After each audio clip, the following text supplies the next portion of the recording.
Bonjour les amateurs de voitures, aujourd'hui avec Ross, il m'apporte le Subaru Crosstrek Onyx 2025. En petite divulgation, cette voiture-là, c'est une favorite de Ross. Ça fait qu'on fait ces divulgations-là ici à Christopher Car Reviews. Faut le dire.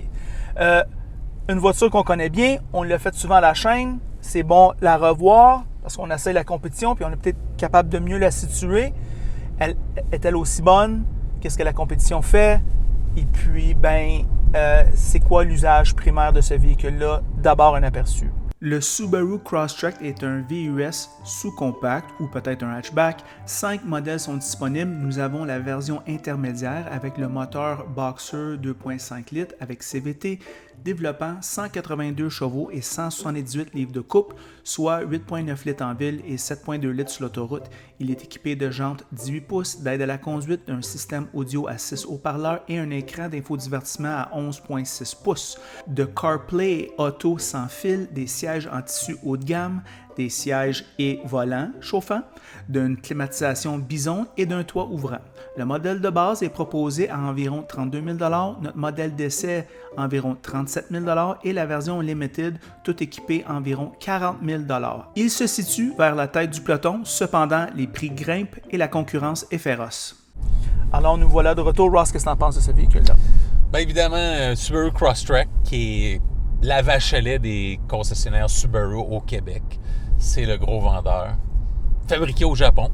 Que c'est quand même très pertinent de le dire. Là. Une bonne main-d'œuvre, on voit que ce véhicule-là est bien assemblé. La meilleure main-d'œuvre technique sur la boule. C'est ça. Évidemment, troisième génération du Subaru Crosstrek qui a eu déjà beaucoup de popularité dès sa première génération. Mais là, on peaufine ce produit-là, on l'améliore de génération en génération. Et la troisième génération, vraiment, là, Subaru nous livre un véhicule de qualité.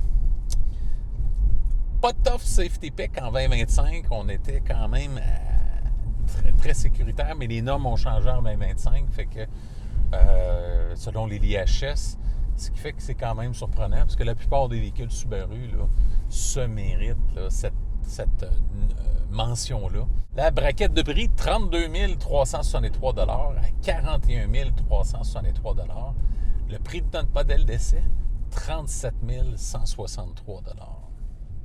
Les pour, capacité hors route au-dessus de la moyenne. Sans aucun doute, dans le créneau au Québec, dans les VUS sous-compact, le Subaru Crosstrek, en termes de capacité hivernale, est sûrement le meilleur dans la neige. Traction intégrale efficace, évidemment, dans l'ADN de Subaru, très, très reconnu mondialement à ce niveau-là. Bon rayon de braquage, si vous allez faire un demi-tour. Excellente valeur de revente dans l'usager. Là, Subaru Crosstrek conserve là, sa valeur de revente incroyablement. Comme je le disais en introduction, un sentiment de solidité. On est dans les routes de Montréal, on le sait dans l'État, comme tu le dis si souvent, on le sait avec qui on vit, on sait où on vit. L'insonorisation par rapport à la génération précédente, nettement améliorée. C'était un véhicule quand même bruyant dans les autres générations.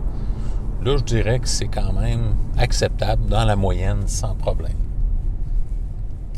Moteur 2.5 litres pour ce type de véhicule-là. Bon couple à bas régime. Le 2 litres est peut-être un peu juste, mais il fait quand même un bon travail. Mais le 2.5, là, je pense qu'il est super bien dosé avec ce type de véhicule-là ici. Suspension bien adaptée, comme j'en faisais mention, aux routes du Québec. Et tu en faisais mention hors caméra.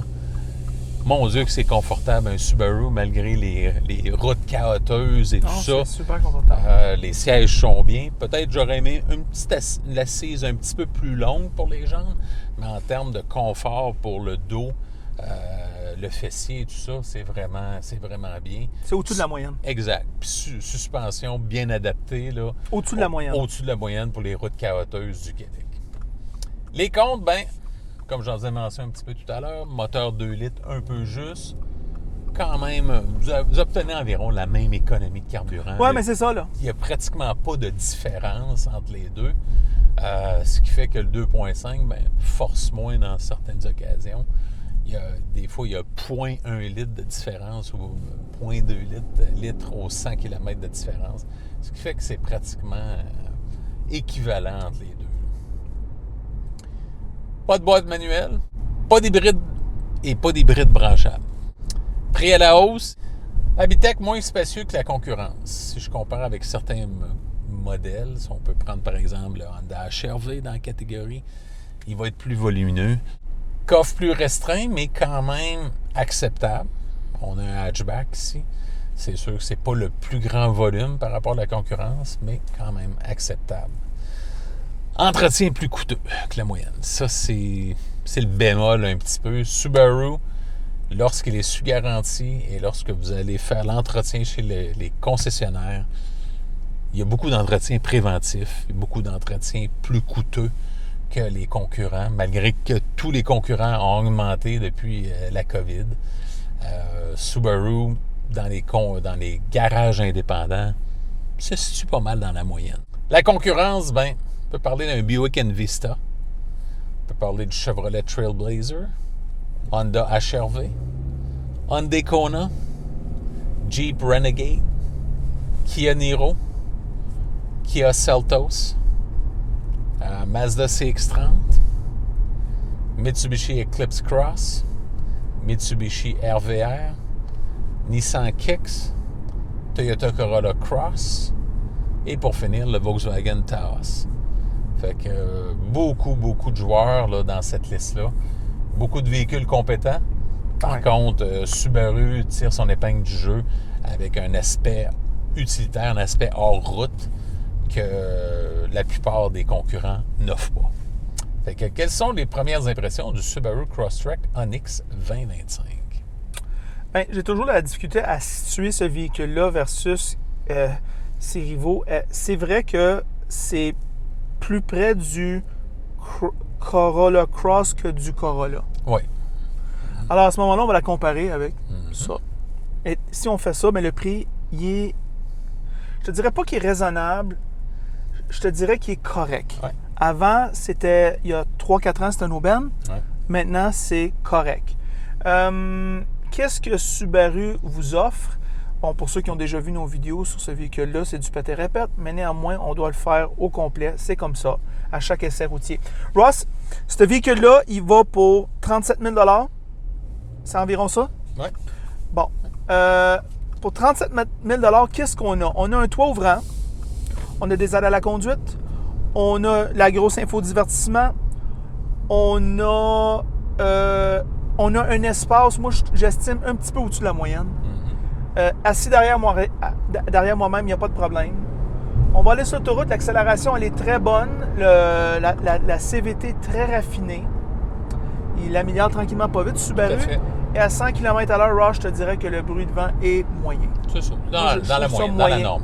C'est ça. On a les qualités classiques de Subaru. La visibilité en arrière, voyons donc, c'est une fenêtre de grande cuisine ou on est dans une voiture, c'est quoi qui se passe? C'est énorme. Ici, énorme, meilleur dans la catégorie. Arrière, 3/4, problématique, une petite affaire, et la lunette arrière, elle est bonne. Alors, voilà la visibilité Subaru. Assis derrière moi-même, pas de problème, il y a en masse d'espace. Quand on baisse les bancs, on lève, ça fait un plancher, on va chez Costco, on rentre n'importe quoi là-dedans. Que les compétiteurs rentrent, je pense. Alors, les tâches de base sont écœurantes. Ross, pour beaucoup de Québécois, ça les écœure conduire l'hiver. Mais achetez-vous un Subaru avec des bons pneus d'hiver, il n'y a plus d'hiver. Ça rend l'hiver amusant. C'est fini. Exact. C'est fini. C'est fini le stress quand on décolle à la lumière rouge, puis là, tu sais, ça va gauche-droite. L'hésitation. Il n'y a pas de problème. Subaru, c'est ça. Je me demande même si le traction control y embarque, c'est tellement que ça agrippe bien la route en hiver. Alors, très, très bon Subaru à ce niveau-là.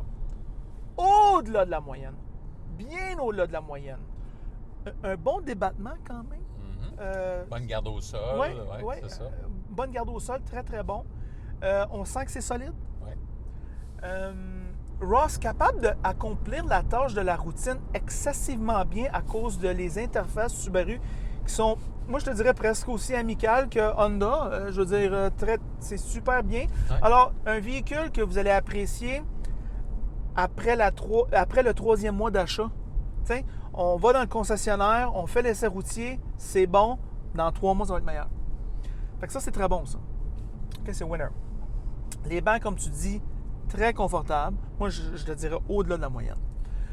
Tous les tissus ici, les plastiques, c'est pas la grosse qualité, mais ça me paraît très durable et facile à nettoyer. Alors, si vous allez faire du camping, puis toutes ces affaires-là que je ne ferai jamais, puis vous salissez votre Subaru, vous allez pouvoir le nettoyer. Le tableau de bord moi, je vais vous parler un petit peu des interfaces Subaru qui n'ont pas vraiment changé depuis qu'on a commencé à faire les essais routiers. Le volant, c'est encore la même affaire. Les boutons ici, c'est encore la même affaire. Ça ici, c'est pas mal la même affaire. On a le piano laqué qu'on peut voir qui est tout égratigné avec 4800 km. On a un tableau de bord qui est quand même assez, on va dire basic. L'infodivertissement, je sais pas. Ils l'ont fait, ils ont besoin de le refaire. Je sais pas. Mais à part ça, c'est de la haute qualité, Ross. Je dois l'admettre, à toutes les fois que je rentre dans un Subaru, c'est depuis que je fais des chroniques avec toi que je connais Subaru. On les voit sur la route, on pense à rien d'eux autres. Si tu les essayes pas, puis tu vis pas avec, tu le sauras jamais. C'est vraiment haute qualité. On conduit ici à la Chine, dans la zone de guerre, Ross. On fait ça depuis une bonne secousse maintenant, puis mon Dieu, on est bien. Le confort absolu. Bien adapté aux conditions. Ah, mon Dieu, c'est super. Alors, Ross, pour moi, il est recommandable à la location et à l'achat. Puis si tu es un mordu 4 roues motrices, qui est environ 95% des Québécois, je te dirais go, go, go. Ross, toi, tes pensées finales? Bien évidemment, pas de restrictions là, à l'achat ou à la location. De plus, Subaru, d'année en année, si on regarde les codes de J.D. Power pour la qualité initiale de ces produits, l'an passé, Subaru s'est mérité la première position devant Toyota, Lexus. Fait que c'est quand même pas à dénigrer, quand même. C'est une mention quand même assez honorable. Et puis, je vois que ce constructeur-là, c'est de l'évolution il n'y a jamais de révolution chez Subaru, mais c'est une évolution très lente du produit. Mais on l'améliore à chaque fois. On améliore la qualité, la fiabilité. C'est une bonne remarque, ça, Ross. Puis, disons, on est conservateur dans l'approche, mais je trouve que le consommateur en est gagnant parce qu'on a un véhicule qui est de plus en plus fiable d'année en année. Ross, à toutes les fois que j'embarque dans ce véhicule-là, on dirait qu'il n'a pas changé depuis qu'on a commencé à faire l'essai en 2018. Cependant, curieusement, ils font des petits changements ici par là, puis ils restent compétitifs avec les compétiteurs qu'eux, ils se refont une beauté à tous les 4 ans. Ouais. C'est intéressant, ça. Ouais. Tout le temps mineur. C'est quand même bizarre, mais c'est quelque chose que je remarque maintenant avec le passage du temps. Alors, c'est ça notre essai routier du très bon Subaru Crosstrek Onyx. En passant, si vous aimez la vidéo, aimez-le. Si vous ne l'aimez pas, aimez-le pas. Et si vous l'aimez beaucoup, mais franchement, abonnez-vous à la chaîne et c'est tout.